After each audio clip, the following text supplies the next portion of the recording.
Onunla alakalı niyetin hayata geçecek mi? Unutmayın ki genel bakımda herkes de kendisini göstermemesi normaldir.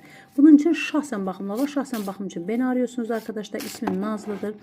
Astrologum, tarotçuyum, yaşam koçuyum, psikologum ben. Aile danışmanlıyım ben. Ailedeki iletişim problemlerini ortadan kaldırabiliyorum. Resmi şekilde çalışıyorum. Hem şahsi şirket hem de LTD şirket sahibiyim. Artı 90 507 509 13 77 artısız da Türkiye'den 507 509 13 77 WhatsApp'tan ses atın, kendinizi ifade edin. Geri getirme, bağlama, boşandırma, nefret ettirme, alkol esrar temizlemeleri, çakra temizlikleri, yol açılımları, para kanallarının temizlenmesi, geçmişe dair mesela atalarınızla konuşmak istiyorsunuzsa tarot yoluyla, rahmete giden akrabalarınızla, babanız, anneniz, kızınız, oğlunuz, yani alakası yok da ne istiyorsunuzsa. Ve ben runik sihir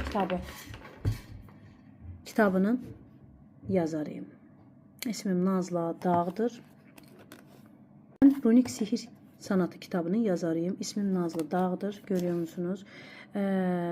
Normalde bütün sitelerde, online sitelerde, Trendyol'dan, Amazon'dan, hepsi bu aradadan, M11'den, aklınıza gelecek Pandora'dan, Nadir Kitap Evi'nden, aklınıza gelecek bütün kitap evlerinde var. O yüzden çok ucuzdur. İkinci basım ihtimalen biraz pahalı olabilir.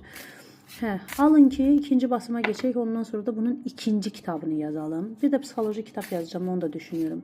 Bir bakalım senin bu adamla alakalı niyetin nedir? Bayağı karıştırdık.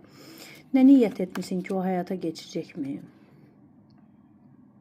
Aşırı tutkulu bir sevgi var burada. Sen taraftan. Sen taraftan. Ama ne yazık ki o ön yargıyla davranmış sana. Bunu da diyeyim sana.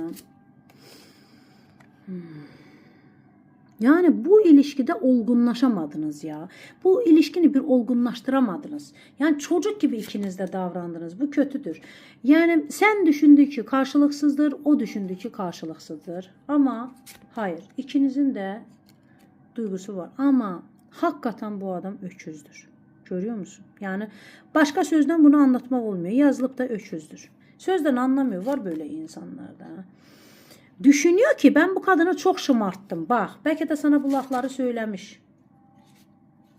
Ama emin olun ki yine hemen dönüm noktasına geleceksiniz. Ve oha, çok güzel kart çıktı. Bakın tekrar birleşme var. Tekrar birleşme var ve büyük bir aşk bekliyor sizi. Bu ne zaman olacak ona da bakın. Buna başka kartlarla bakacağım. Ne zaman bekliyor sizi? Birbirinize dönme, dönüş var. Geri getirme yapmışsınızsa, bana yaptırmışsınızsa mutlaka var. Deməli, neredeyse 23 gün. Düz 23 gün 7 haftanı geçiyor. Yok 7 haftanı değil. Demek bir hafta sonra ondan bir mesaj gelecek. 23 gün sonra tam sana dönüştür. Senden birinci geldiğinde para sıkıntısını anlatacak. Ama sonra sana aldığı hediyeni təqdim edecek. Hediyeni verecek sana. Hediyeyle gelecek. Mutlaka bu tarot açılımı sende kendisini göstermesini istiyorsunuzsa beğeni yapın. İhtiyacı olanlara indirim var şu an. WhatsApp'tan ya da TikTok'tan mesaj bölümüne ya da Instagram'dan mesaj bölümüne sizi bekliyorum. Ses atarak kendinizi ifade edin.